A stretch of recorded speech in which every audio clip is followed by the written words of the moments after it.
Die Präsenzbibliothek der Fakultät für Philologie an der Ruhr-Universität Bochum besteht aus mehr als 11 Fachbereichen, erstreckt sich über 7 Etagen in Gb und stellt dabei auch verschiedenste Lernorte für Studierende zur Verfügung. Das sind mehr als 19.000 Regalmeter, zwischen denen über eine halbe Million Bücher Platz finden.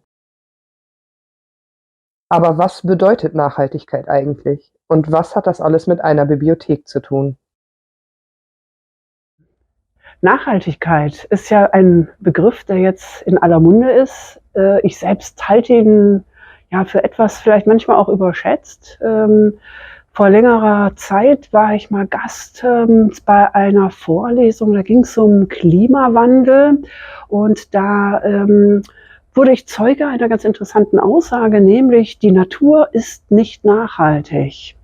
Und das wurde dann erläutert von einem Professor für Geobotanik und der erläuterte, dass natürlich in Anführungsstrichen, die Natur selbst wandelt, sich permanent wandelt und der Wald, um den es damals ging, einer ist, der sich permanent verändert. Und ich glaube, insofern ist es erstmal wichtig, dass man sich das klar macht. Nachhaltigkeit im Sinne von bewahren ist eine Kategorie, die wir da reinbringen und die nicht die Natur selbst uns vorgibt. Nachhaltig heißt im Grimmschen Wörterbuch, das Wort gibt es also da schon, das gibt es seit der Goethe-Zeit nach Grimm.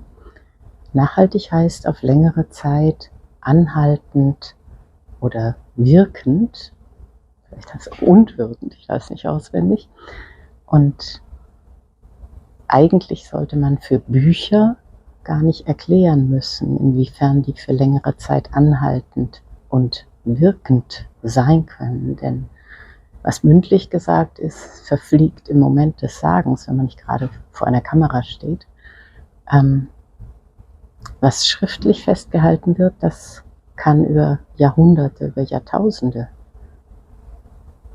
anhalten und wirken und wieder auf Leser, Leserinnen, Rezipienten, Rezipientinnen stoßen. Präsenzbibliothek ist nicht damit schon begrifflich erfasst, dass man sagt, der Benutzer kann selber an die Bücher heran und auf sie zugreifen, sondern eine Präsenzbibliothek zeichnet sich auch dadurch aus, dass sie eine Ordnung der Aufstellung hat, die eine Wissensordnung sein kann, eine literaturgeschichtliche Ordnung, die Wissen in Zusammenhang präsentiert.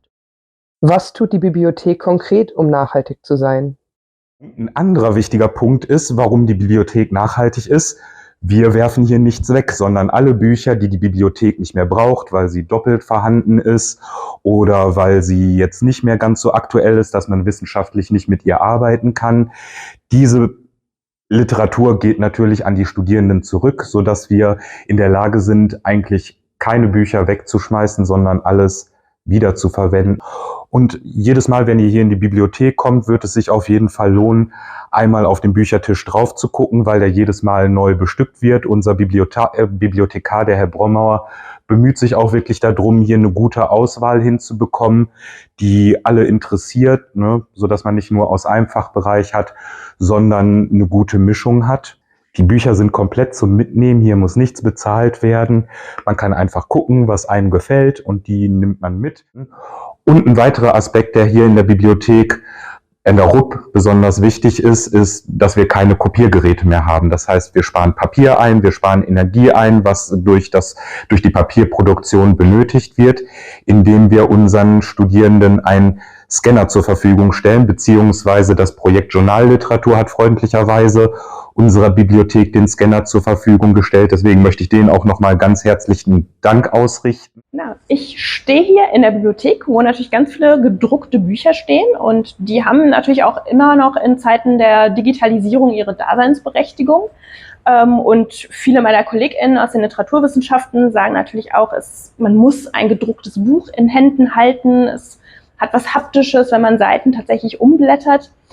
Ich komme aus der Linguistik und bin auch so ein bisschen Verfechterin des papierlosen Büros. Also ich arbeite sehr viel mit Tablet und versuche auch möglichst wenig auszudrucken und da eben so ein bisschen nachhaltiger zu sein. Und da kommt natürlich so ein Dokumentenscanner auch ins Spiel. Das heißt, wir haben alles, was wir hier gedruckt vorliegen haben, können wir einscannen und dann natürlich für die Studierenden verfügbar machen oder eben auch für Forschungsprojekte, wenn man jetzt sagt, Linguistik, wir würden gerne einen Korpus zusammenstellen und digitalisierte Dokumente sind eben auch insofern praktisch, als dass man natürlich da nicht darauf angewiesen ist, dass es eine bestimmte Schriftgröße hat. Man kann es größer machen, das ermöglicht eben auch die Teilhabe von Studierenden mit Behinderungen, die sagen, ich brauche das aber größer und man kann von überall drauf zugreifen und das ist total super. Wie geht die Fakultät für Philologie dabei mit der weiter fortschreitenden Digitalisierung und künstlicher Intelligenz um? Solche sogenannten generativen Sprachmodelle wie ChatGPT, das ja eigentlich das prominenteste Modell ist, werden ja mittlerweile sehr gerne verwendet für die Informationsbeschaffung. Und die Fakultät für Philologie macht sich ja auch momentan Gedanken darüber, in welchen Formaten man solche Sprachmodelle verwenden kann in der Lehre, aber auch in der Forschung. Und insbesondere machten sich auch Gedanken über die juristischen Rahmenbedingungen für die Verwendung solcher Sprachmodelle. Natürlich ist es sehr einfach, mit solchen Sprachmodellen sich Informationen zu beschaffen oder auch Texte zum Beispiel zu ändern. Aber man muss immer im Hinterkopf behalten, dass diese Modelle sehr ressourcenintensiv sind bezüglich Energie- und Wasserverbrauch. Und dieser ressourcenintensive Bedarf, der zeigt sich dann auch insbesondere hinterher bei der Nutzung. Also man weiß, dass abhängig von der Komplexität der Prompts, die man formuliert, aber auch abhängig von zum Beispiel der Jahreszeit und auch vom Serverstandort, zwischen 5 und 50 Prompts bedeuten einen Wasserverbrauch von circa einem halben Liter für die Kühlung der Supercomputer. Wenn man das jetzt sich überlegt, dass pro Tag mehrere Millionen Aufrufe von solchen Sprachmodellen erfolgt, dann kann man einfach hochrechnen, wie hoch der Wasserverbrauch ist, allein für die Verarbeitung dieser Anfragen. Und das sollte man immer im Hinterkopf behalten, wenn man ein solches Sprachmodell wie zum Beispiel GPT-4, aber auch ChatGPT verwenden möchte, um Informationen zu beschaffen. Im Hintergrund bedeutet dies immer, dass man entsprechend einen hohen Stromverbrauch hat, einen hohen Energieverbrauch. Und der Wasserverbrauch bedeutet ja auch einfach nur die Abfuhr sozusagen der Energie, die verwendet wurde für die entsprechende Erzeugung der jeweiligen Antworten auf die Prompts. Ja, das ist ein wichtiger Punkt. Und ein weiterer Punkt, der jetzt nicht den Ressourcenverbrauch betrifft, aber die Verwendung von solchen Sprachmodellen allgemein, betrifft die Relevanz der Information, die man bekommt. Da man bei solchen Sprachmodellen im Hintergrund keine Datenbank hat, in der Information gespeichert ist, bei der wir davon ausgehen können, die ist korrekt, sondern wir haben ein probabilistisch motiviertes Modell, bedeutet dies, dass die Antworten, die man bekommt, auch durchaus komplett falsch sein können. Und das ist natürlich ein wesentlicher Unterschied zwischen der Nutzung einer klassischen Bibliothek, bei der wir uns darauf verlassen können, dass die Fachbücher korrekte Informationen wiedergeben, und der Verwendung solcher Sprachmodelle. Und wo findet man das Thema Nachhaltigkeit in den Büchern der Bibliothek? Tja, was man in der Bibliothek so findet, zum Beispiel von J.G. Ballard, The Drowned World, eine untergegangene, ertrunkene Welt.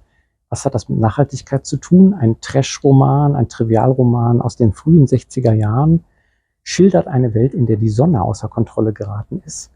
Es ist alles unglaublich heiß geworden, das Meer ist gestiegen und die wenigen Überlebenden in dieser postapokalyptischen Dystopie, in dieser Schreckensvision kämpfen um eine Zukunft, die es eigentlich nicht gibt. Ein sehr seltsamer Text. Auf den ersten Blick hat er mit dem anthropogenen Klimawandel und heutigen Bedrohungen gar nichts zu tun, weil hier eben Probleme mit der Sonne im Zentrum stehen. Aber die Ausmaße und die Folgen, die Ballard hier schildert, die kann man durchaus mit der heutigen Situation in Verbindung setzen. Die steigenden Meeresspiegel, die unbewohnbaren Territorien und vieles andere mehr. Ganz spannend zu lesen. Sehr spannend auch für alle, die sich für Sprache und Literatur interessieren, wie geschickt Ballard es schafft, hier die unglaubliche Kraft der Sonne, einer außer Kontrolle geratenen Hitze zu zeigen, mit Metaphern und wunderbaren Formulierungen und im Grunde genommen die Sonne nicht mehr als Wohltäterin zeigt, sondern als extrem bedrohlichen Himmelskörper, der die Welt bzw. die Menschheit auszulöschen droht. Ja, ein Beispiel für ein Buch, was sich im Kontext der Vermittlung von Nachhaltigkeit besonders anbietet, ist Johanna Spiris Heidi-Werk. Sie kennt vielleicht eher die Zeichentrickserie, die auch sehr erfolgreich und bekannt geworden ist. Das Heidi-Werk, die beiden Bücher sind eben besonders geeignet für Bildung, für nachhaltige Entwicklung. Zum einen eben, weil sie die Natur besonders darstellen. Die Natur wird besonders hervorgehoben, immer wieder in beschreibenden Passagen. Es wird zum Beispiel eingegangen auf die Blumen, die auf der Almwiese stehen. Die werden unter anderem vermenschlicht, personifiziert. Dann geht es um Felsformationen, die teilweise auch vermenschlicht werden und besonders hervorgehoben werden. Es geht um einen Sonnenuntergang und um die Tiere, wie die Geißen. Und dadurch kann mit dem Buch eben eine besondere Wertschätzung auch für die Natur vermittelt werden und eine andere Wahrnehmungsweise der Natur durch diese Art der sprachlichen Darstellung. Und eine weitere Perspektive, ein weiterer Anknüpfungspunkt zur Vermittlung von Nachhaltigkeit ist eben noch dieser Stadt-Land-Gegensatz, also dass Frankfurt und die Alpen miteinander kontrastiert werden. Und dadurch kann man eben lernen, dass Menschen Natur brauchen, damit es ihnen gut geht und dass das Leben in der Stadt möglicherweise nicht ausreichend ist. Hier haben wir ein schönes Penguin-Buch, ursprünglich von 1957 mit einem sehr seltsamen Cover. Ein Kultbuch On the Road von Jack Kerouac, zu Deutsch Unterwegs. Und es ist eigentlich das Gründungsmanifest der Beatniks, beziehungsweise auch der deutschen Popliteratur und von ganz vielen Texten und Filmen, die Sie vielleicht kennen. Road Movies. Worum geht's? Was hat es mit Nachhaltigkeit zu tun? Ein junger Mann reist mit seinen Freunden permanent kreuz und quer durch die USA, vor allen Dingen mit dem Automobil. Es kommen aber auch Züge vor. Auf den ersten Blick gar nichts mit Umweltzerstörung. Aber was hier gefeiert wird, ist im Grunde genommen ein hochzerstörerischer fossiler Lebensstil. Es geht die ganze Zeit implizit um Brennstoffe, für das Automobil um Benzin, für die Züge, die wir auch noch hier haben, um Kohle. Und es geht um einen Lebensstil, der ermöglicht worden ist durch Kohle und Öl, einen neuen Lebensstil nach dem Zweiten Weltkrieg des Luxus und des Konsums und der freien Verfügbarkeit, nicht zuletzt ganz besonders von Mobilität. Und die jungen Menschen erfinden sich neu in diese gleichzeitig wunderschöne, unzerstörerische Welt der fossilen Brennstoffe hinein, die ihnen einen unglaublichen Luxus, eine unglaubliche Beweglichkeit, auch soziale Beweglichkeit ermöglichen. Die Beatniks haben es so nicht gelesen. Wenn man es heute mit einem ökologischen, nachhaltigkeitsorientierten Blick liest, dann sieht man unter der Oberfläche des Abenteuers die Zerstörung. Und abseits der Literatur in anderen Medien?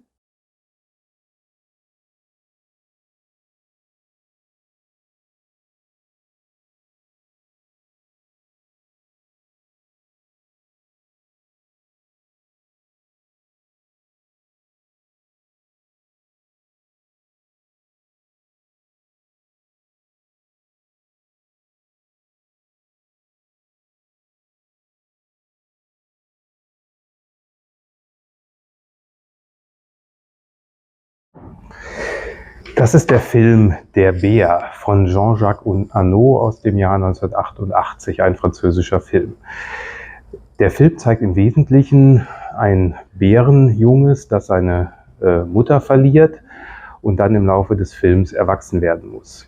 Das Spannende an dem Film ist, dass wenig gesprochen wird. Man sieht im Wesentlichen den Bär in seinem Wachstum, in seiner Entwicklung.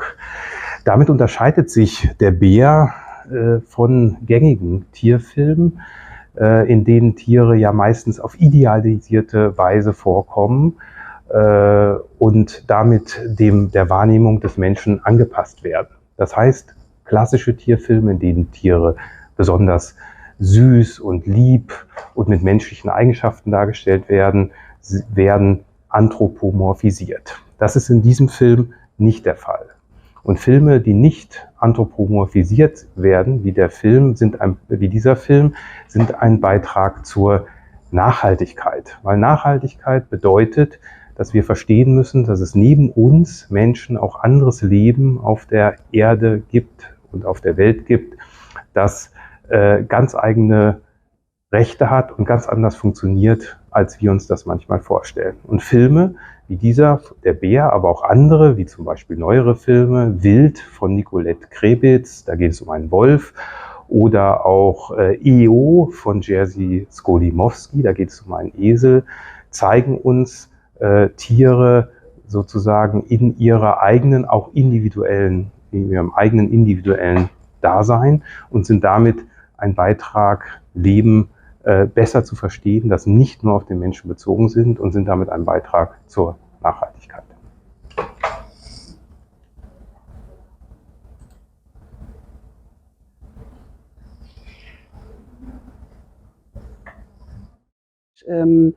Die Studierenden über die Arbeit an diesen Texten auch darin zu ermuntern, ein Bewusstsein für den Wert der uns umgebenden Umwelt zu haben und auch weiterzuentwickeln. Das wäre immer ein Ziel auch von mir.